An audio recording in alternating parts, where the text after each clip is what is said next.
So she was asking me like, I don't know how this goes. I don't know how you guys do this and kind of our flow and whatnot. And I said, well, generally we just start a conversation and we laugh a little bit. And within 5 minutes or so, we're kind of into the subject matter. But in that 5 or 10 minutes, usually a nugget comes out that's, I don't know, really good that we use for the intro or whatever. Try to use that for a 10 to 30 second intro. And it usually turns out pretty good, but I have to watch my. You probably want to be about, I don't know, about this distance, maybe distance? about a fist or so. Yeah. You said to keep it off the side. Yeah. So Cass, I don't know how you guys are going to do this, but it'll be fine. I'll be like, hey, baby. Yeah, there you go. We'll just you'll get up and hold What's up. up? Get a room, you two. Yeah. We'll just lean in when it's our turn to talk. See, that was a little too close. That was a little boomy, but I'll stay back here. yeah. She and Aleishia, if you talk into the side of it, I think it'll Like this? yeah. Okay. Yeah, maybe just a tad closer, but I think it'll reduce some of those hisses. Like I can hear it in my voice right now. I can hear the hisses and the pops and I'm super self-conscious of it now. yeah. Well, you should be. She's in shame. Exactly. Framing the fucking discussion, right?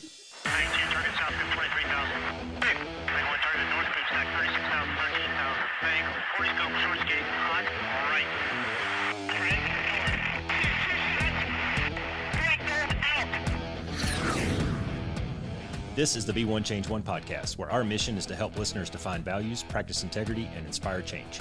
Our vision is to mentor men and empower them to achieve more by taking responsibility for shaping their own lives. He's Cass, an evolving man who has been shaped by adversity and continues to grow through his imperfections. And he's Roscoe, an imperfect work in progress that tries to suck less every day. Between us, we have over 40 years of Air Force fighter pilot experience with countless hours as trainers, instructors, and mentors.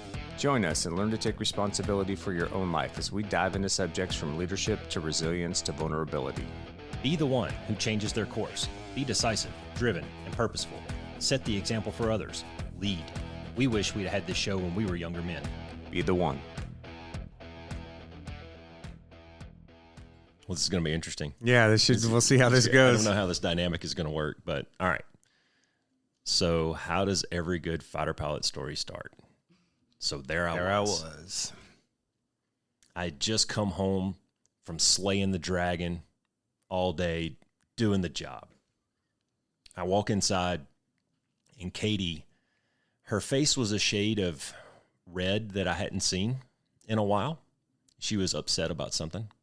And of course, I'm dragging in, my kill of the day, and I'm really proud of the effort that I've just put in. And she looks right at me and she goes, "You need to talk to your fucking son." All right. Well, I've got 3 kids, right? So it's kind of a toss-up of which one it is at this point. All right, fine. So she gives me a little amplifying data of what's been going on. So I walk into my kid's room, and he's sitting there playing video games in his beanbag chair in his underwear. And I sat on his bed, and I said, "Dude, just push pause for just a second. I gotta talk to you about something. I gotta talk to you about your boner." So he had been coming out, and this has been going on for, he's 12, 13 years old or something. He'd been coming out when she would holler at him. He would come out of his room, and he would stand right in the doorway, kind of like this, in his underwear. Yeah, with his boner sticking out of his underwear. And Katie was like, "I'm so tired of seeing that kid's boner." So I had to go and talk to him I said, "Dude, I got to talk to you about your boner." And he turned around in the chair and he goes, "What about it?" I was like, "What do you mean, what about it? Your mom's tired of seeing it, dude. Duct tape it down. I don't know. Put it away. Do something with it, right? Wear pants." There's a lot of ways we can mitigate this. So while that's funny, here's the even funnier part. Today, I texted him and I said, "Hey, dude, can I use your boner story on the podcast? I won't mention your name." What was his response? What do you think his response was? Absolutely. Which one? Oh, nice. I said, "What? How many do you have?" He said, "Enough to where God. I don't know which one you're talking about." Oh, my Go for gosh. it. So that's hilarious. I wanted to tell that story, and if nothing else, to lighten the mood, because today's subject may get a little heavy at times, but clearly that kid had no shame, at least in that particular subject. Yeah, right? that's for sure. So today we're going to talk about shame and shame resilience. And Cass, I'll let you take it over and introduce our guest and kind of lead into that. All right, sounds good. So yeah, we're going to talk about shame and shame resiliency today. And we decided to kind of broach this topic because we spent a lot of time talking about self-inspection and values and We've talked about the arena and getting in the arena and not listening to the cheap seats and the messaging that maybe some of you guys have, whether that's internal messaging or messaging you've gotten from your families or whatever it may be. And shame's a big piece of what keeps us kind of disconnected sometimes or prevents us from stepping into opportunities and things like that. So before we get started, I'll just give a quick definition of shame that we're going to use for today's podcast. And this comes from the work of Brené Brown. And she defines shame as the intense feeling or experience of believing that we are flawed and therefore unworthy of love, belonging, and connection. So we have a special guest today. This is our first guest on the Be One Change One podcast. Woohoo, we're moving up. Yeah. So our guest today is a licensed clinical social worker who spent over 6 years working in the Veterans Administrations with veterans suffering from severe mental health issues. She's an EMDR certified therapist, which stands for eye movement desensitization and reprocessing. She's a certified equine assisted therapist and a Daring Way facilitator, meaning she's trained in shame research that is put out by Brené Brown. And she's also the love of my life and my wife, Aww. Aleishia James Cooper. She also has like a 130 plus IQ, and she's hitting me right now. Nerd. Well, not just a nerd, but dude, I can't get away with fucking anything. That's tough. So anyways. And my IQ's higher. Yeah, I'm sure it is higher. Thanks. Rub it in. No, that's good. Okay, so that's what we're going to talk about today. So, Aleishia, we'll turn it over to you. Yes. Okay. So hi. Thank you guys for having me here. Talk closer. Okay. How's this? Is this good? Yeah. Okay. So yes, thank you for having me here. Yeah. So just to recap, I am a certified Daring Way facilitator. So really all that means is I'm certified in Brené Brown's research around shame. Much of what we're going to talk about today comes from that research, but we're going to tie it into lots of things you guys have already talked about because it's some pretty powerful information. Yeah, and Brené Brown's kind of the leading person in shame and shame resilience. Like her shame theory is kind of plastered all over the internet and all over the YouTubes and the Googles and stuff. So if you throw a rock on the internet labeled shame and shame resilience, you'll probably come up with Brené Brown's stuff. For sure. That's not to say she's the only one. There's a lot of other avenues you could go down or resources you could find out, but she's kind of she's the dude, right? Yeah, I think she's kind of set herself apart as maybe kind of the perennial expert so far in this field of research, because it's actually relatively new from what I understand. Like the research around shame hasn't been around for a super long time, has it? You know, to be honest, I don't know the answer to that question. And a lot of information, she'll even tell you, I didn't come up with a lot of this stuff. There's stuff that she does pull from other people, and a lot of it's just qualitative research. So interviews she's done, stuff she's pulled in, based on whatever her hypothesis was. And I think her stuff's very tangible, so people can read it. Well, she's a relatable kind of person. Yes, she's very laid back, and she's charismatic, and she's funny as shit. And she oh, is. by the way, from now until the rest of the podcast, every time you say, I don't know, I'm throwing bullshit at your 130 IQ stuff. So. Oh, it's okay if I don't know, though. Now I'm being therapied. Okay, great. Awesome. So Cass threw out the clinical definition, I think, or at least the maybe widely accepted. But Aleishia, in your own terms, what is shame? So shame is what we can consider a master emotion. And by that, it's this emotion that shows up that we really want to pull away from people because it's people might see us as flawed and we are, we're not worthy of love and belonging.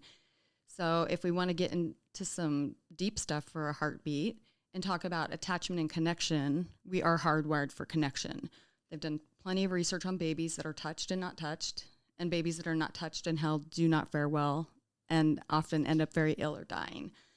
So connection really is a life-saving component of being human.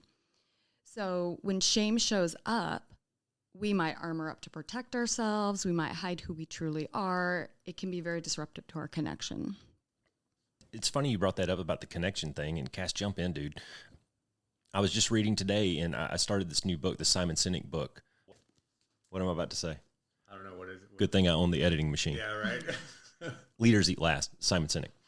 But I was reading the section in there where he was talking about in the Paleolithic era and how humans are hardwired for some of these deep and, in the stem of your brain kind of things. And one of the things that he brought up was connection. He's talking about society and how people work together and the hunter-gatherers and all that shit. But he was talking really about the connection and that human basic need of the affection and the connection with another person. Yep, very important stuff. And so this is why we want to talk about shame. We want to talk about how it shows up, what's important to know about it, and how to, we won't ever get rid of shame, but we want to build shame resilience. So when we're in shame, we know how to move through it, come out the other side, stay in connection with people instead of maybe moving against or towards or away from people. You're throwing out big words out there. So what is shame resilience then? If we put a definition on shame, then what is the resilient part of it? So let me think about that for a quick second. So actually, I can answer that right now, and we'll get into more depth about it. But when we talk about emotions, there's really no such thing as good or bad emotions. Emotions are emotions. We might have some emotions that are uncomfortable, some that are more comfortable or unpleasant, more pleasant. We're never going to get rid of shame. So what we want to do is learn how to bounce back from it. And we can actually start to kind of break it down and get into what that means. Okay? Yeah. So if it's beneficial, why don't you give us an example of like the different types of shame or what makes shame real for people? Let me start with this. We'll see if this is helpful. So this is like a snapshot of shame. We all have it, and it's universal. So it's this fear of disconnection, of not being in connection. This will always be real for all of us. The only people who don't have it are people who have no capacity for empathy or connection. The less we talk about shame, the more we have it. So when we have a shaming experience and we don't talk about it, that silency, secrecy, and judgment will make it grow exponentially. So we will stay in our own story around it, make it bigger, hide from it even more, armor up even more to protect ourselves. So we already talked about how, shame is this fear of disconnection, right? So we are hardwired for this connection. So shame can show up. It's very familiar. It's in daily places such as we might have shame over our appearance and body image, work, parenting, money, family, mental, physical health, addiction, aging, sex, religion, trauma, discrimination, labels, you name it, it's there. This is a really interesting fact about shame, and I think it's really powerful. So when we're in shame, it's real pain. So the same part of our brain that lights up when we are in physical pain is the same part of our brain that lights up when we're in shame. I have a question real quick. As you're talking, if I'm fucking up your flow, let me know. But I have a question on that. How is shame, in the way that you're talking about it, how is that different from insecurity? Because a lot of the things that you just mentioned, I've always viewed that as just being insecure about my reflection in the mirror, or how much money I make when I'm compared to other peers, or something like that. My performance, whether it's at work or at home, with the other dads, with my football teammates, whatever. How does that differ from insecurities? It's a really good question. So the insecurity could play a role in activating shame. So if we just keep in mind, just because we have one experience doesn't mean we can't have multiple emotions, right? I can be both sad and happy at the same time, right? Bittersweet. We see our kids graduate. We're super excited, happy for them, but it's also, there's some changes happening. When we talk about shame, one way to think about this is our wanted and unwanted identities. So if I have an unwanted identity of insecurity, I don't want people to see me as insecure. That could be a shame trigger for me. Now, if you're like, I can admit that I'm insecure, it's just part of life, it might not be a shame trigger for you. Okay. So something as simple as being a little overweight.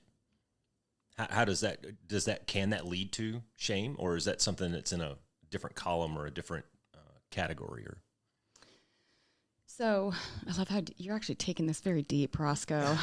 Sorry. It's okay. I don't have a 130 IQ, so I gotta compensate. You are gonna have to edit that out. Stop it. No. Oh, it's in there. I'm getting completely distracted. That's the point. We're trying to make you comfortable. Just keep talking. You're doing fine. You're doing fine. Keep it up. What you're getting into is a little bit of nurture and nature. So whenever we talk about, things are never black and white, especially with people. Mm-hmm. So say I'm a little overweight for Western society standards, but I'm raised in a household that is like, fucking own it, man. Yeah. I'm not going to have shame around it more than likely. But if I have messaging around me, around my weight, that could be shaming. Yeah. So it really comes back to the unwanted identities, right? So if my unwanted identity, if I do not want people to perceive me as out of shape or overweight, and somebody makes a comment on my weight, I could go into a shame spiral. Yeah, like if your family if you're raised by a family of offensive linemen in the NFL, good chance you're a big dude, right? Yeah, so don't be shameful of that. Be proud of that and use that to your advantage. Is that kind of where you're going with it? I read this thing just today, actually. I was doing a little research on this, and Sigmund Freud said that guilt is a species of anxiety and shame is a result of that anxiety. Can you get down with that a little bit? I don't really speak this language, so I'm just pulling nuggets out. No, but you're perfect. You're actually, for somebody who didn't want to be a part of this conversation, you are like... Well, you stole the mic from Cass, so I got to do all the talking now. You're doing a great job leading us along. Let me actually jump back to your thing about insecurity first, and then let's come back to that. Sure. So one thing we notice with shame is comparison. So comparison will always lead to scarcity. Scarcity will always lead to shame. So shame, we're always looking at, I'm not enough, or who do I think I am? That's where we're getting into shame. Okay. So I'm going to differentiate shame and guilt for you. And shame, a lot of it is self-talk. So people who are shame prone, right? So people who tend to move into shame, there's high correlation with addiction, bullying, eating disorders, suicide, depression, anxiety. Some kind of codependency. Yeah, and just, right, some challenges. Guilt is not like that. Guilt's actually a motivator for behavior change. So when we look at shame, language is usually something like I am. Behavior is more I did. So if I have a test in the morning, or I'm supposed to go to work and I stay up super late gaming or partying or whatever, and I show up late to work, if my self-talk is, I'm such a shithead, I'm such a loser, I suck, that's shame talk. If my talk is, that was not a good idea, that was a stupid idea, I should have gone to bed at a good time, that's guilt. Yeah, and that's just kind of how you frame that discussion in your mind. Because, when I was coaching some other people on some different things, one of the unique things about being in the position that we were and doing the instruction, the mentoring, the coaching that we've done in the past is trying to figure out how to communicate to an individual. And I think that we do that inside our own minds as well, just a little bit. Like I call myself some nasty things. When you go back to episode 0 and you hit play, what's the first words that come out of the Be One Change One podcast? It's me saying I'm a fucking idiot, right? Because I talk to myself like that. That's how I communicate with myself. My two voices in my head, that's just how I get down. That's not to say that it works for everyone, though. Mm-hmm. Yeah, so let's actually get into that. But there's one more emotion I want to differentiate, which is embarrassment, because I hear a lot of my clients use the word embarrassment for an emotion that's more than likely shame. So we can define embarrassment as usually it's often a fleeting emotion. It comes and goes. It's funny at times, right? We know we can look back and laugh on it. And the hallmark is we know that we're not the only ones who have experienced it, right? So if I walk out of the bathroom with toilet paper on my shoe, right, I might be very embarrassed. But in a week, I might be laughing about it, knowing I'm not the only one who did it. Shame is very much, this is me, this is who, right? I'm the only one experiencing this. That's the belief people have. Yeah, and as I was reading a little bit on this, that was one thing that jumped out to me, and I wanted to underscore that and bold it and highlight it, is this happens to everyone at some point or another. At some point or another, you're going to have a thought or a feeling of inadequacy, or maybe that insecurity breeds into just the kind of the next level. But identify that, and then we'll talk through the podcast. We'll talk about how we're going to work through it and get on the other side of it and be better. We've already talked about the growth mindseted person, and in resilience, we talked about resilience isn't just coming out the other side. Resilience is coming out the other side and being better. Because of the experience. Failure is our greatest teacher. Cass has said it 100 times, but that's kind of where we want to go. And let me throw one more emotion out there, humiliation. So we haven't really talked about the physiology of shame, but humiliation, when somebody's in humiliation, they will have similar body reaction as shame. The difference is the person doesn't feel deserving of humiliation. So you won't usually hear about shame, but you'll hear about humiliation. So if your kid is at school and the teacher says something to them that's hurtful, if your kid's in shame about it, they'll come home and won't tell you about it. If they felt humiliated, they will come home and tell you about it because they'll be pissed. So per the research right now, that's the fine line between them. So one I feel deserving of it, the other one I don't. Yeah, and one of the things that's so important about what we're talking about, I think, too, is going back to the self-inspection podcast, right? When you've got to be reflective, you got to take a look at yourself, and you've got to ask yourself, what's the messaging that I have in my life, and where's it coming from, right? So is it external? Is it internal?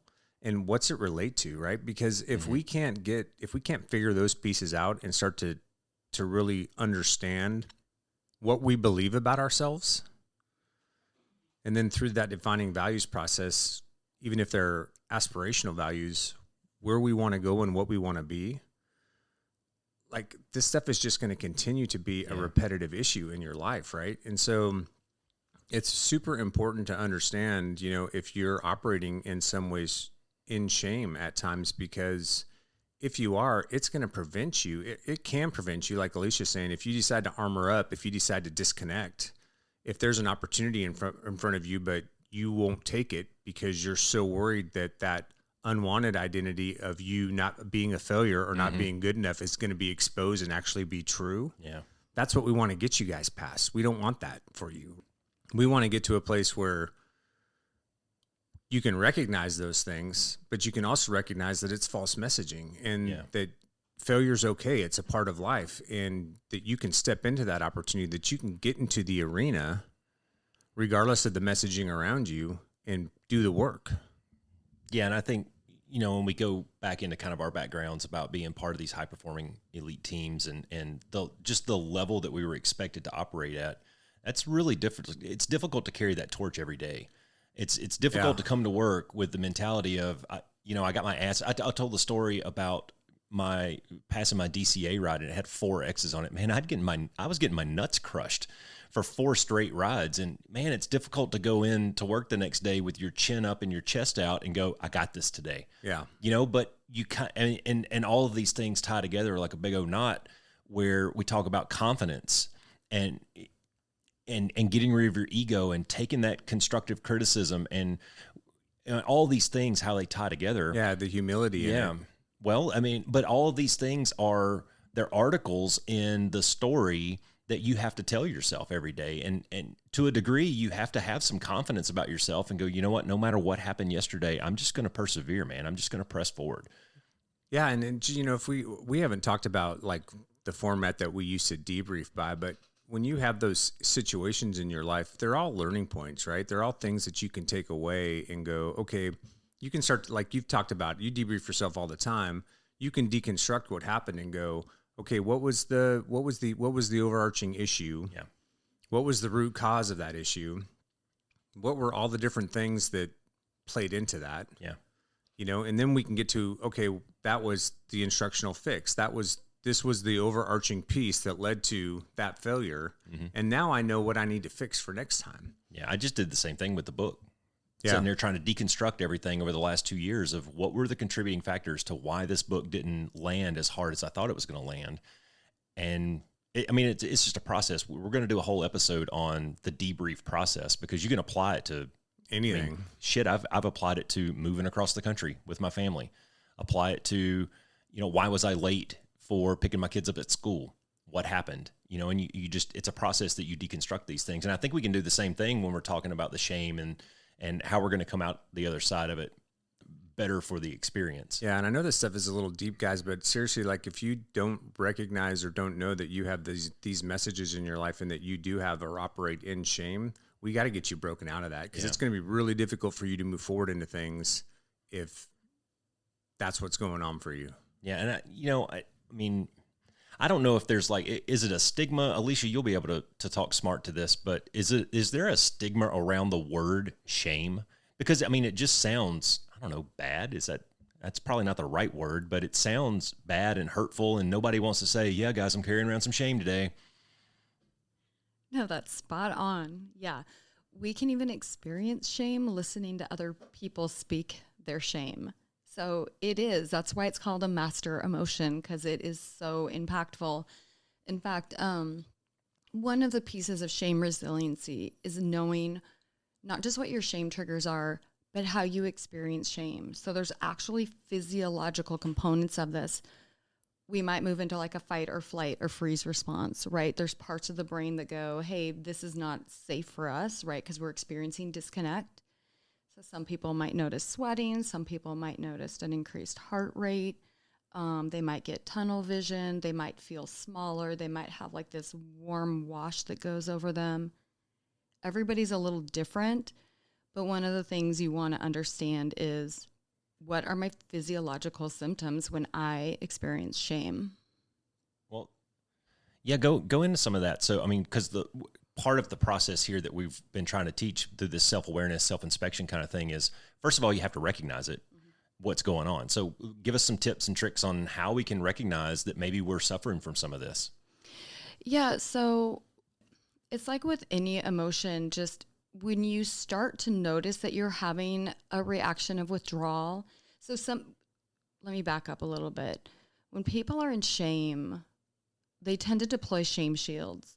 So we might move away from the situation or the person. That means we might isolate. We're not answering the phone. We're not responding to text. We're just disappearing. We might move towards somebody. So this might look like people pleasing. Might look like, oh, you're so amazing. I wish I could be just like you. And we might move against. So can be fighting shame with shame. Or we see maybe like, right, this might be more your fight response. Again, it's paying attention to what's going on in your body. I think people recognize when they're in shame. They just might not have a name for it because it's such a visceral reaction. They might recognize that it is, but they don't want to call it that because of the stigma associated with just the word shame. It could be, and it also could be emotional literacy. So if I remember correctly, most people only know about 5 emotion words, and we should really know about 30 to be emotionally literate. Yeah, I'm fucked. So, well, but this is such a good point, because coming back to how we differentiated shame, guilt, humiliation, embarrassment, there's research on this, and the more granular you can get about your emotion, one, the more you can tame it, but also you can do something with it, right? So I use this example a lot. If I come to you and I go, I am so fucking pissed right now, you're going to have a lot different reaction than if I come to you and say, I feel really betrayed and rejected right now. By the way, I understand fucking pissed. That's a good emotional word. Mm-hmm. I do too. I was going to say happy. No, I was going to say glad, sad, mad. Those are about, or bad. Okay. So that's about the extent of my emotional intelligence, I guess. Yeah. But there's a different reaction, right? When I say I'm betrayed or rejected, and anger is generally a secondary emotion. It's not usually the first emotion we experience, but let's talk about this, you guys. So let's talk about, because anger, I think, is a very socially acceptable emotion for men to express in our society versus, right? I think men crying or feeling, shame or rejection or vulnerability. Talk about that, your experiences with that. Yeah, Cass. Yeah. Talk about that Go stuff. ahead, Roscoe. Hey, I cried Saturday. I'm real men cry, right? We put down our dog, and my kids showed up. Our oldest dog is laying in the floor, and we had done our best to make him comfortable and make him happy for his last few hours in the world. The vet showed up. Katie was an emotional wreck all day. She was in a really bad space, and I wasn't that happy either. But as soon as they administered the drug that was supposed to just calm him down and kind of get him laying down and get him very deeply relaxed, almost in a sleep. But as soon as they administered that to him, we all just broke out in tears, right? And it was me and 2 of my boys. My third son couldn't make it, and Katie in the room. And man, just let it flow, and at the end of it, my role as the dad was, and always has been, to show my kids what's acceptable and what's not acceptable. And I'm not ashamed of that a bit. If you need to get a good cry on and get it over with, dude, go for it, dude. And at least in our household, nothing is off limits to include that. Yeah, I think what's important too, though, is just, you know, especially if you're a father, or if you just want to be a good friend to somebody, or if you have a really good friend in your life, sometimes it's, if you're experiencing these types of things, it's okay to reach out to that person and talk about what you're actually feeling, instead of just bottling it up and going, well, I'll just push through and get through and I'll figure it out on my own, right? I think as men, we kind of are led down a road that that's what we have to do with these types of things, when really, like, that's not going to get you anywhere, right? Being able to express your emotions, being able to correctly name what you're feeling and what you're going through is a huge step towards you being able to, like Aleishia was saying, tame those things and really have an understanding around it so that you can move forward in that process and get to some resolution. I think it's very difficult I mean, we're not educated in this. I mean, I would say that the public writ large is not educated, especially to the degree that you are. So to label all of the things that I'm feeling at any given time is, I don't know if that's realistic.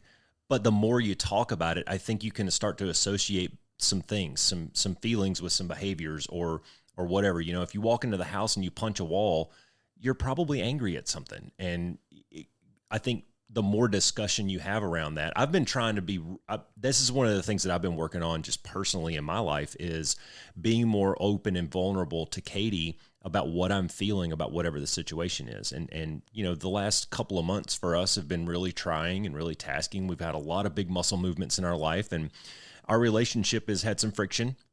And I mean, I think we're dealing with it okay in our own ways, but it's very difficult for me to sit down and talk to her, because I'm just not used to doing that.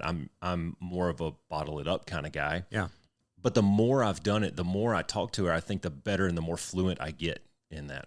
Yeah, well, and that goes back to, like, if you're coming home and punching the wall, yeah, you might be angry, but there's something behind that, right? There's something that's driving that response. Yeah. And maybe being in a situation where you can share whatever that response is, whatever's driving that would alleviate you punching the wall.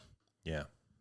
Well, I want to go back real quick just on this, and this is going to lead in nicely, I think, to another discussion in just a second. But that, what we were just talking about, something that I was reading recently about the subject was a couple of different types of shame, and I'm going to let you expand on this and get us all real smart on this. But I read that there was core shame and there was conditional shame, and the core shame goes back to your messaging. Maybe, you know, when you were a kid, I read you the story about the young man who sent me a text message, and first of all, I gave him huge kudos for sending me the text message. Dude, you just opened a door that you didn't even know existed. Yeah, that's courage. That's vulnerability. That was awesome, right? So, and he and I actually have a phone call scheduled tonight. After I get done with this, I'm going to call him and we're going to get notebooks out. And I challenged him with some homework over the week and et cetera. But the messaging that you've been getting from your surroundings, your environment, maybe from birth, you know, maybe you were neglected as a child. Maybe you were the other kid, you know, maybe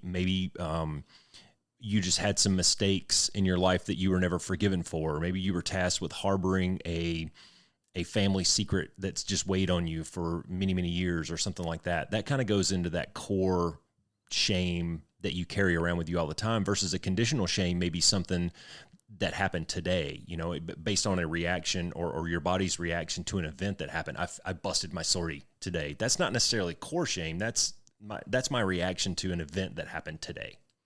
So I don't know if you want to go into that a little bit, or if I'm just way off the mark, or I'm going to turn it over to the pro on this one. So I think putting language to this is really helpful, because going back to what you just talked about, how, like, I think people, if they were to listen to this and go through it, they're like, oh yeah, that's what that is. And oh yeah, that's what's happening. But now I have language for it. I'm not 100% certain about the identities you're talking about, but I think what I can speak to on that is we do have the messaging around us, and sometimes we can be in situations, say, like, we might experience shame around class. So let's say I go into some fancy Michelin star, whatever that means, restaurant, and I have all these utensils in front of me and glasses and plates, and I don't know what the fuck they're all for, and I might experience shame, not because of anything that I did, but because I'm out of my element, right? And in some part, there is some part of me saying, ooh, I don't belong here. This is not my element, but it's nothing I did wrong. It's the element. It's always more complicated than just a black and white answer, right? So if somebody busts their sortie, right, that's a huge thing, and they might be pissed at themselves and whatever. Again, it depends on their resilience level. Are they going into shame with thoughts of like, I don't belong here, I'm not good enough? Or do they have a negative core belief just in general about they struggle with things? I mean, I think it's all very individual and personal. So it's hard to answer like a, you know what I mean? No, like I can get down on that. I was just trying to put some left and right boundaries on the different ways that we can frame the discussion. Yes. So some of it is at our core. Some of it is part of who we are versus some of it is in reaction to an event that just happened to us. Yes. And so let's talk about this because we started to talk about it, but wanted and unwanted identities. So we might have these ideal identities, which per the definition doesn't work, right? Because ideal identities are like the perfect identity, and people aren't perfect. Oh, save that because we're going to go into social media here in a minute. Okay. Love it. Okay. And then the unwanted identities, right? The way we don't want people to see us. So going back to what we were just talking about, I'm curious from your guys' perspective about messaging you get as men from society. Because I'll tell you what, and I bring this up a lot, when we watch TV or movies or whatever, what does the guy do 90% of the time when he's stressed or upset? What does he do? Blow something up. Or kill somebody. Pours a drink. Yeah. Pours and puts it back, puts it down. Yeah. Right. But to me, I'm like, God, is that what's modeled for you guys out there? Like we're talking on a larger social scale. I would say that that's not men specific, though. How many times do you see a woman come in from a bad day at work and go straight to the wine glass? In the movies. I'm not pointing fingers at in the anybody. movies, but there's some truth to that, right? Like if you watch movies, that's what guys do. They're stressed. They go back into their office and they pour themselves a shot of bourbon or whatever, or they come home and they drink. And like in some ways, that's the messaging we get, you know? Or like when we were talking in Top Gun, everybody's supposed to be like Maverick. He's the big bad dude, right? Yeah. And the dude has no ability to maintain relationships. He has no respect for authority. He doesn't want to be accountable to anybody or anything, you know, can't manage himself. It's just, he's a total loner. He doesn't have connection or attachment to anything except maybe his P-51 or whatever and his ego. And it's like, that's in some ways, that's the messaging we get. Or on the flip side, you watch a sitcom, every dad's an idiot. He can't do anything for himself. You know, the mother is in charge of everything and treats him like a kid. The kids treat him like a kid and act like they're smarter than he is. Like, that's what we get presented to us in a lot of ways. Yeah, you're right. Real men don't look at explosions when they walk away, and you got to be this big, bad, tough, you know, emotions don't affect me kind of thing. And it is sad. Yeah, and then on the flip side, you get the toxic masculinity guys out there, right? Where it's just be the baddest, be the toughest, you know, show no emotion, learn MMA and beat everybody up if you don't like what they're doing. Yeah. Whatever it is, it's just, you know, and men are supposed to be dominant and all these other things. And it's like, come on, man. Yeah, there's a big, there's so much balance that needs to go into that, though, because, I mean, at least for me anyways, the way that I've always viewed my role as being the male in the family, the alpha male in the family, is part of that is being the protector of the family, you know? And so to a degree, I have to have an exterior, at least, that projects that, dude, if you come towards me and my family, fuck around and find out. You know what I mean? Yeah. Now I don't walk around boasting about my jujitsu belts and things like that. I don't post pictures on the internet of me and my, you know, all kitted up with all your guns, with my AR-15s and all that shit. I don't go that far. I think that maybe that's, I don't know, crossing the line. And we always talked about, even in the last few podcasts, we've talked about kind of being that quiet, cool kind of guy. You know, remember Bob? Be like Bob, man. Be like Bob. Well, I mean, some of it is just be comfortable enough in who you are and be confident enough in who you are to be who you are, not to try to be something that you're not, or not to try to be something that has been projected to you by society or some narcissistic fuck that's on social media or on YouTube. Oh, see, great segue. I want to go right into social media and shame and how that just perpetuates things, because we've mentioned already in one of the previous episodes about social media. That is a window into a world that doesn't exist. That's everybody putting up their best day, their Photoshop, their, You know, I want to see. I want if it's not even their best day. It's just fucking fake. Yeah, well, I want to see the no makeup pictures and the times when you failed and those kinds of things. But we just don't get that out of social media, do we? Well, no, and it's not real life, because guess what? In real life, you fail. In real life, you have bad days. Yeah. In real life, so you don't show up the way that you want to. She's itching to talk. No, this is so awesome. Those are the wanted identities, right? They don't want to show the unwanted identity of imperfection. And Sorry, I'm going to do a Brené Brown plug. Her book, The Gifts of Imperfection, she talks about this because the gift is it's connection, it's courage. And if we could actually jump into vulnerability with this, because I think this is what we're moving into. You know, the unfortunate thing is that a lot of kids out there don't have fathers like you guys, right? You're right. They grow up in traumatic households. They grow up with addicts. They grow up with abuse. And they don't have a steady nervous system. They don't have the luxury, quite honestly, to reflect on who they are or choices they make, because they're just making taught them that or walked them through it. Yeah, they're just having to make these best choices that they can for themselves. So when we talk about vulnerability, this can get tough. So if we just frame vulnerability as uncertainty, risk, and emotional exposure, we do this quite a bit. This is where we get connection when we're vulnerable. So we can think of shame triggers. Identifying our shame triggers is also acknowledging our vulnerabilities. So if it's vulnerable for me to cry in front of somebody, could be a shame trigger, because in my mind I'm like, well, my unwanted identity is being weak, and if somebody sees me cry, they're going to perceive me as weak and they are going to walk away from me. So that's how a shame cycle would look. Yeah, that was you almost took the words right out of my mouth, because my question was going to be, explain what a shame trigger is. So it's personal for everybody, but it's whatever is going to make somebody vulnerable. Whatever that chink in your armor is, right? So it could be, I'm not rich enough, I'm not smart enough, I'm not thin enough, I'm not fit enough, I'm not, just fill in the blank. I'm fucked. I'm all of those things. I'm so But fucked. again, it's personal. Yeah, but you don't care, Roscoe. Well, okay, that's valid.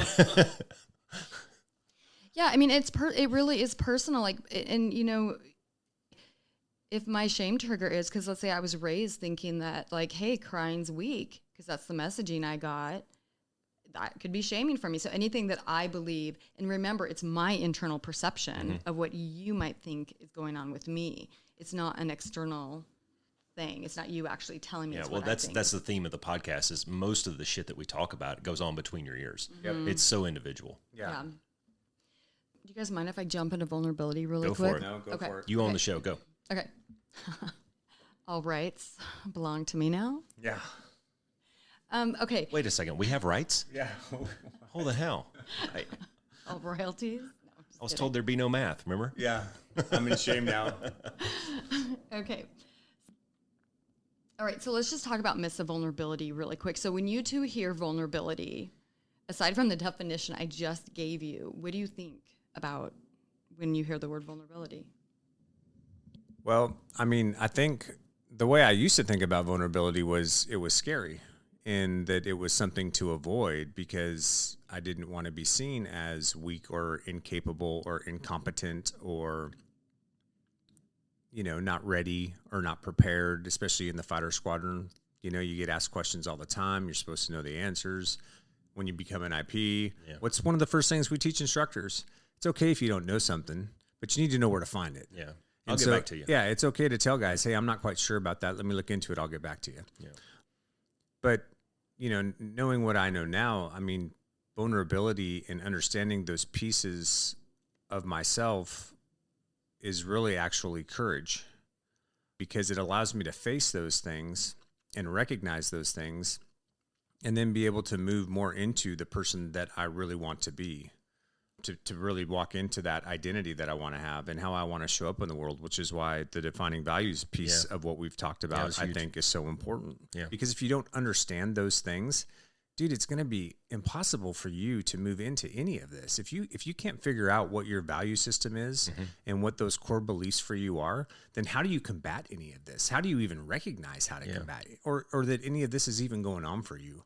Right. And so that's that knot that you always talk about. It's a big old knot. Well, that's part of that big old knot. And that's why that value system exercise is so important. What about you, Roscoe? Yeah. I talking about the vulnerability piece of it, I think it's just shit that makes you uncomfortable.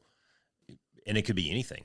It could be your reflection in the mirror. It could be the way you talk to your significant other. It could be the way you show up to work. Whatever, there's probably something in your life that makes you uncomfortable. And when you have to face that and admit to that, that's probably, you're going to have to show a little bit of vulnerability. Well, in real talk, we talked about this on 4-letter F words.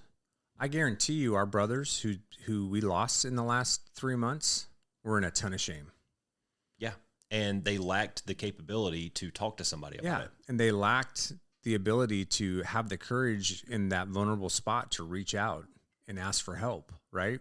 Yeah. I guarantee you one of them for sure was in a ton of shame around the amount of drinking he was doing. I have no doubt about that in my mind, because he was so worried about that unwanted identity, how people were going to view him, because like we talked about in that episode, those guys were on pedestals in the squadron. Yeah. And that was their reputation, and that's how everybody knew them and remembers them. And so having that, what they saw as a flaw or a vulnerability or that unwanted identity that they wanted to be associated with them, prevented them from reaching out and getting help. Yeah, you're 100% right, man. Now, I keep going back and I keep saying balance, balance, balance. I'm not encouraging people necessarily to run around just sobbing and opening up, every facet of their life and talking about everything. I think some of it, you have to be a little guarded and measured about it. And some of it requires a little bit of balance Absolutely. to it. So I don't want to see the next generation of men curled up in the fetal position crying about how mommy and daddy hurt me. Right. I'd rather you learn how to face that. Well, and that's what we're talking about. And be able to talk about it. Right. And don't let this be your defining moment. Yeah. You know we're not talking about being a pansy or anything like that. And you said it, not me. Well, but seriously, that's not what this is about. That could be shaming. Oh, sorry. Yeah, my bad. But that goes into the vulnerability piece, and what you just said is really important, and I think Aleishia's going to talk about it. If we talk about shame being the fear of disconnection, the vulnerability is going to be what connects us. So we'll talk about these myths of vulnerability, and this is going to break it down a little bit better. So vulnerability, right? Showing up and being seen when there's no guarantees, right? So our kids applying to college, no guarantee you're going to get in. I'm going to do it anyway. Why? Because of my value that's driving me, whether that's to grow bigger than where I'm at, education, whatever. I think vulnerability is really interesting, though, because I grew up thinking vulnerability was a bad thing. I grew up with it being a weakness. And I always sit there and I think about with you guys in the military, I think the military might look at vulnerability as, if we have a vulnerability, we do need to armor it up because we don't want to be vulnerable for attack. And Roscoe, I agree with you around vulnerability. We do not want to walk around being vulnerable 100% of the time. We all wear armor, and we do want to keep our armor up. The question becomes is what armor can I take off? What armor do I need to leave up? So we're going to talk about this a little bit more, but you really only want to share your really dark, deep stories with people who've earned the right to hear them. For most people, that's only one or two people in their lives. There's got to be an element of trust in there. Oh, God, for sure. Yeah. Yeah, and that was what I was forgetting, and what I was getting at is, because you were talking about, we don't want everybody to just be out there being vulnerable, because that's not what this means. Being vulnerable, it doesn't mean that you just go out and blab your insecurities and your vulnerabilities to everybody at all. Yeah. We've talked about this in the podcast too. When I go to work, I show up differently than I do at home. There's a different persona that I had to project as a fighter pilot or as a weapons officer, or as a squadron commander. There's a certain, not image, but people, there's a certain amount of authority that goes with it. You want people to trust and respect and understand where you're coming from. And that comes with different levels of, what's the word I'm looking for? But regardless, you don't want to be vulnerable with everybody. Yeah. Like Aleishia's saying, there's probably going to be one or two people in your life, 3 or 4 maybe if you're lucky, depending on how close and good a friend you have, that you really break those things down with. Yeah.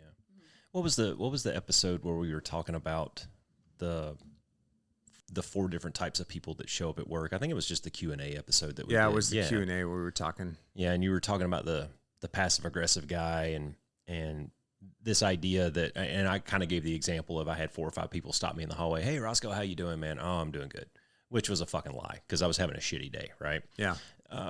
That doesn't mean that I need to just oh, thank you for fucking asking, and get on their shoulder and start crying and blithering to them.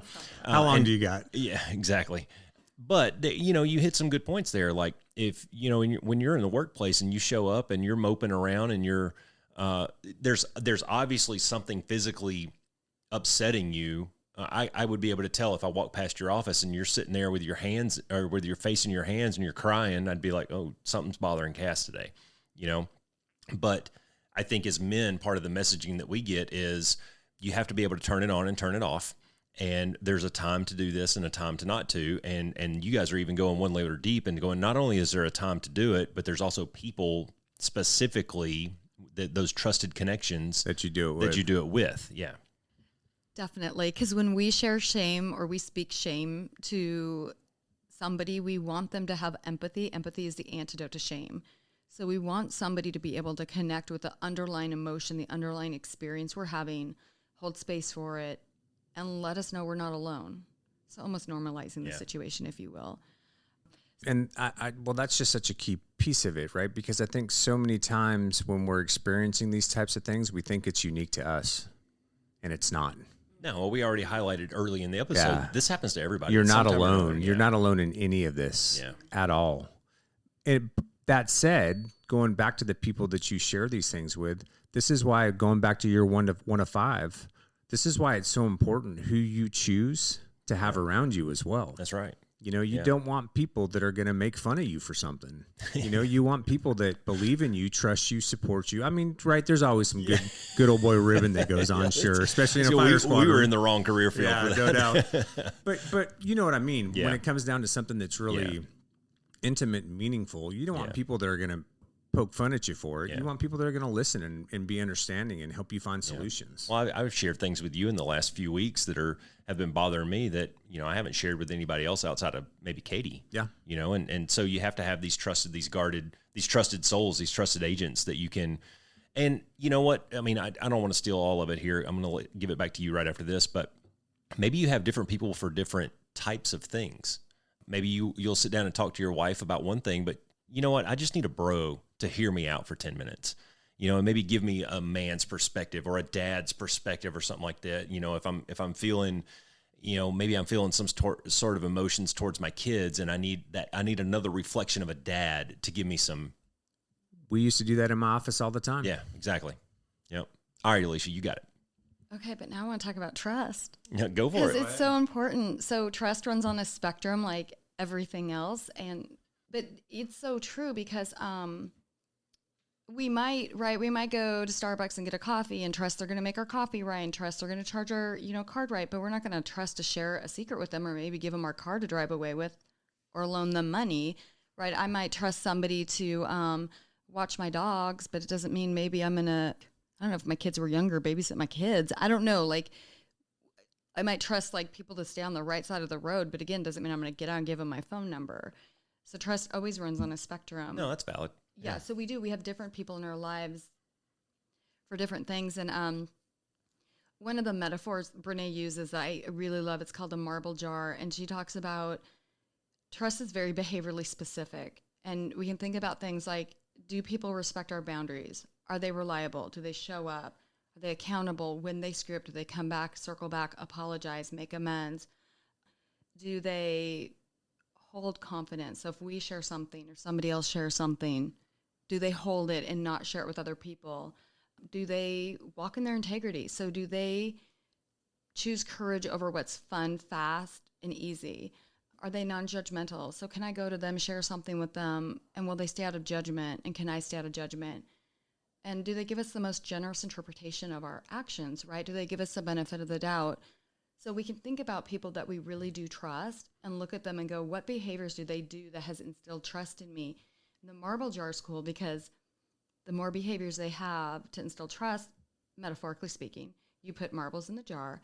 If you have a full marble jar, that's more than likely somebody you can share shame with. If it's a half a marble jar, maybe it's somebody you talk about certain things with, but you don't share the deepest, darkest secrets with. No, that's good. And I'll go back to the values, defining your values episode, where we were talking about one of your big values was trust. That's right. And you made the comment that you try to extend a lot of trust to people. And I kind of rebutted that just a little bit and go, well, in my mind, trust is earned. And I think that's kind of what we're talking about here with the spectrum thing is, certainly you have to extend people some trust. The guy making your coffee, you trust that he's not going to spit in it. Yeah. Right. Yeah. And in that conversation, I was like, you're absolutely right. And I needed to be more specific about what I meant by that.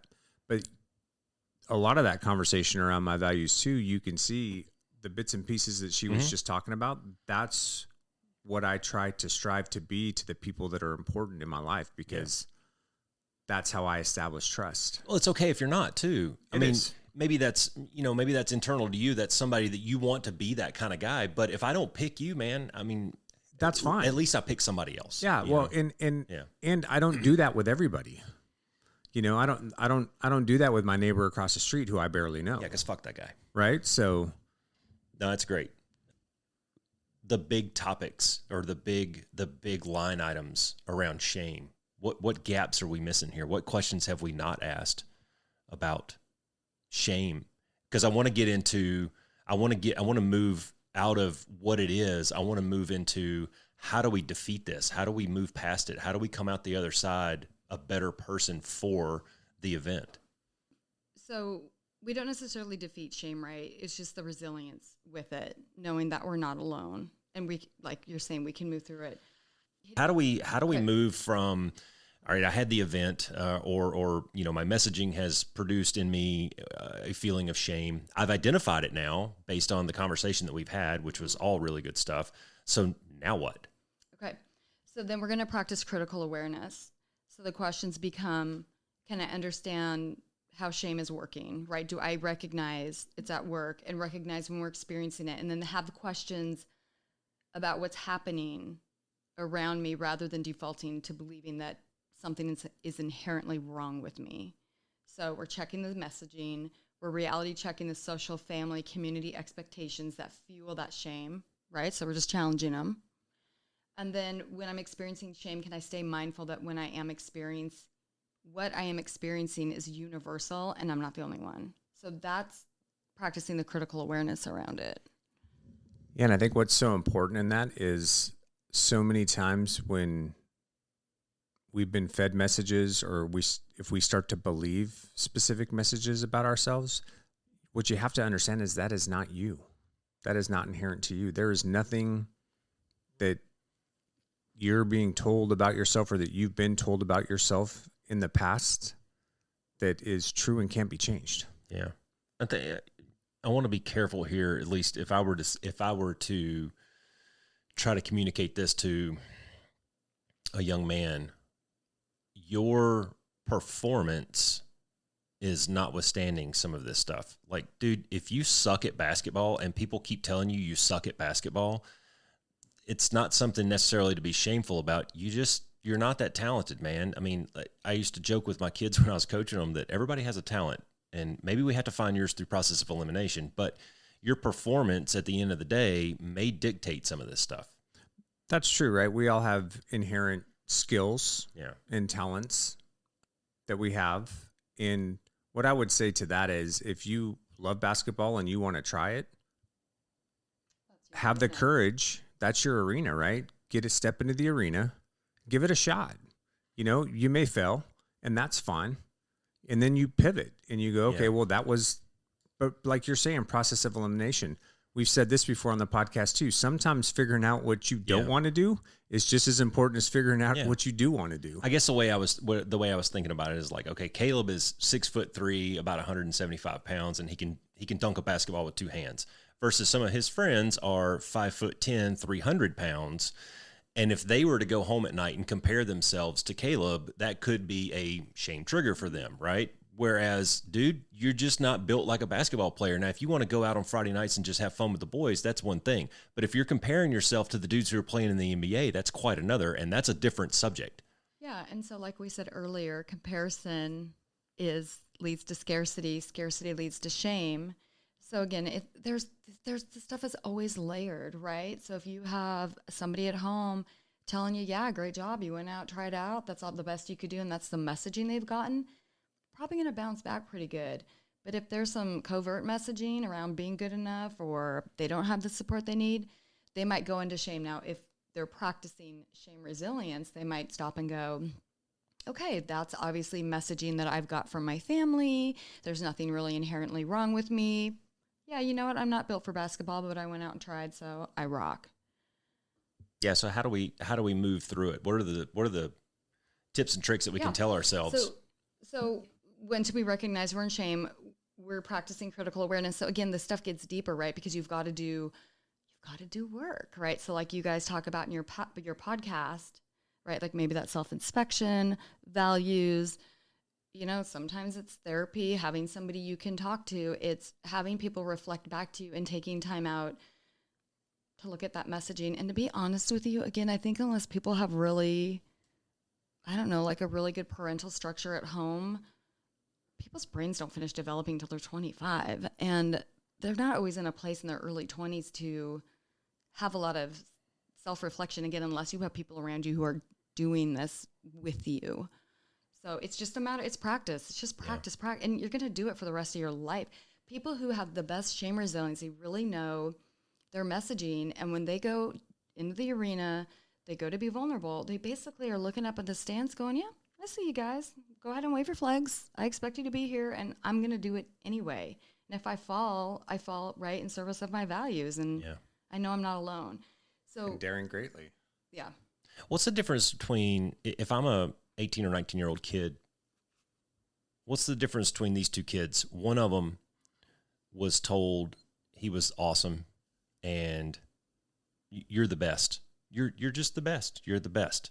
He's been told that his whole life, whether it's true or not, right? By his parents or his circle of whomever, versus the kid who's been given real talk and held accountable and knocked down a peg here and there. What's the difference in the shame resiliency between maybe those two individuals? Again, I mean, I really couldn't answer that because it depends. There's so much that goes into somebody's personality, and the reality of it is you can be a shitty parent and your kid can turn out just fine, and you can be an amazing parent and your kid can come out sideways because there's so many factors. I read this thing that's like, if you want to change something in a kid's personality, you got to go back like several generations because that's how much, genetics are shaping the, it's like nature loads the gun and, like biology loads the gun and the environment pulls the trigger. So if somebody's predisposed to anxiety or depression, but they live in a really happy, supportive house, they might not have issues with anxiety or depression, but if they grow up in a traumatic household, that trait might get exposed and they become anxious and depressed. So it's just. What about this? Dude, jump in, man, because I feel like I'm asking way too many No, it's questions. okay. I would just say, going back to the comparison piece, I think that's what's so important because we've talked about this on the podcast a bunch of times. And guys, the fight that you have isn't with the dude that's 6'3", 175 and plays basketball really well. That's right. It's Stan. It's you. It's you. Yeah. It's what's going on in between your two big dumb ears. That's where the fight is. And if you're a kid with big dumb ears, don't have a lot of shame. Please don't have shame around that. No, but my point in saying that is, I want you to focus the fight. I want you to focus the comparison on who you want to be. Yeah. And how you're going to get there. See, that's awesome. And not give a fuck about anybody else and what they're doing. This is exactly where I was hoping this was going to end up. And as we're starting to get towards the waning minutes here, stop being a fucking victim, right? Your mommy daddy issues, get over that shit, man. You are now, our target audience is 18 and older guys. You got nobody else to blame, man. You're writing your own story now. That's right. And regardless of what those two people did for you, hopefully you had two parents. If you didn't, then whatever your messaging was up to this point, man, you have an opportunity right now to rewrite the fucking script. That's right. You don't and it's all on you. That doesn't have to shape who you are and what your life is about. That's exactly right. And it's okay to look up to people. And like we said, seek mentors. If you see something in somebody that you're like, oh, I want a piece of that, talk to them. Seek mentors, find role models, get that feedback and learn from those opportunities. But don't do the comparison game. That's the social media stab in the back right there. Is it forces you into this constant state of comparison with other people, and it's fucking fake anyways. Yeah. If you can't handle the feedback that you're getting off of social media, or if it's causing you anxiety, delete all your fucking apps, man. Yeah, just like the fight is yours and yours alone, and it's with you. Yes. So, that's what this is all about: self-inspection, defining values, all of these things. The resiliency we talked about, shame and shame resiliency that we're talking about today. That's all to help you figure out those pieces about you, so that you can overcome that and move forward and move into who you really want to be. That's right. And if you're the 14-year-old kid that walks out and shows his boner to the entire house, don't do that shit. Is there anything else you want to talk about on shame resiliency? Of course there is. Yeah, we're not done. So let me just recap this. So we want to recognize shame and its triggers, practice the critical awareness, practice checking the messages. We just want to reach out and share our story, right? So you know somebody, with a trusted person. And if you don't have that, because not everybody has that, like these guys were saying, a mentor, a therapist, somebody that you can trust. And then we're just speaking shame, right? So talking about what's going on for you and being willing to ask what you need from other people. And that's really what the research has found. Yeah. People who are resilient with shame, it's just, this is what they practice. Yeah, and again, that's why it's so important to really start to think about who you circle yourself with. Because like Roscoe, you and another guy in my life for sure, I know I could call you, and it doesn't matter where you are, what you're doing, what's going on. If I needed you right then in that moment, I don't think you'd walk away from me. Yeah. I don't think you'd go, I'm too busy, or, I can't, right? You'd be there for me. Yeah. I would like to think that I'd be that guy. Yeah, sure. I think you would. And so, and what's important about that is you gotta get people around you that fill up that marble jar, to use the metaphor again, that you can trust, so that you do have the opportunity to share and express those hard things that you go through, because that's what's going to help you. That's what's going to prevent you from potentially picking up some really bad habits. Yeah. Substance abuse, whatever it may be. And then spiraling down a road where now we're not being resilient and coming out the other side and being better and growing from it and learning about ourselves and figuring some things out for ourselves in that process. We're taking a nosedive. Yeah, we should do a whole episode on like codependency, because it comes in a lot of different forms. I think, you're looking for that stupid dopamine hit or whatever. If you're the kind of guy that wakes up in the morning, the first thing you're checking is your email and your social media, probably codependent on that shit. Right. But it could be. I wanted to just pile on one thing that you said there, man. And you were talking about, you would hope that if you called a person that they would be there for you whenever, when the second of the two bros took his own life. The thing that I noticed right off the bat was how quickly the brotherhood stood up. Like I was getting phone calls. I probably got 20 phone calls within, 12, 16 hours of guys we're just rallying around the family. We're rallying around the idea. We're reminiscing. We're talking. We're telling stories. And some of these people I haven't talked to for 10 years. So my point in saying that is, if you surround yourself with the right types of people, and your surrounding and your circle is with people who actually give a shit versus these fake fucks that are all over social media, when something does go down, when you need a person, they'll be there for you. They will. Yeah, absolutely. Aleishia, take us home.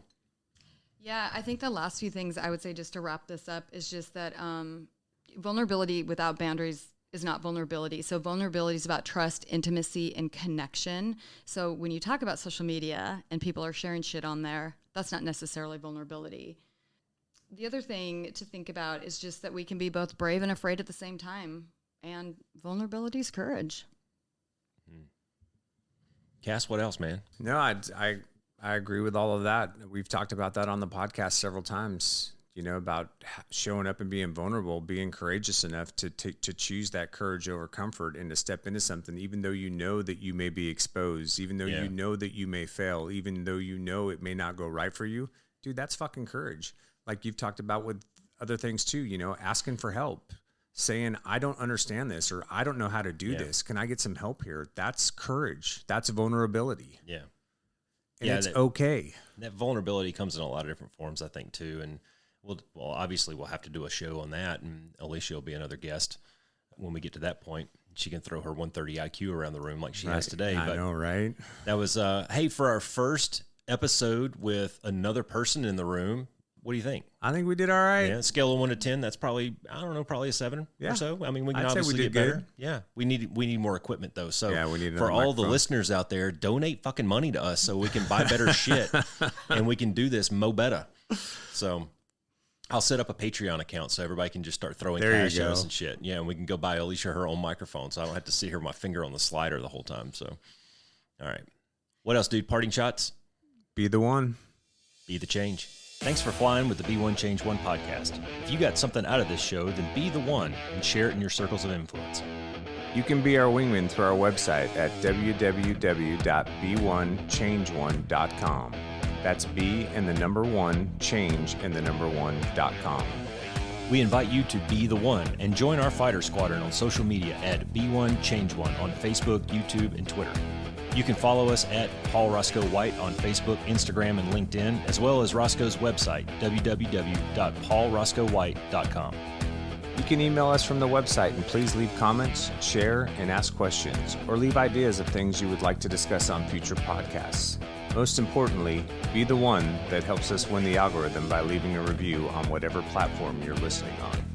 Thanks for joining. Until next time, be the one.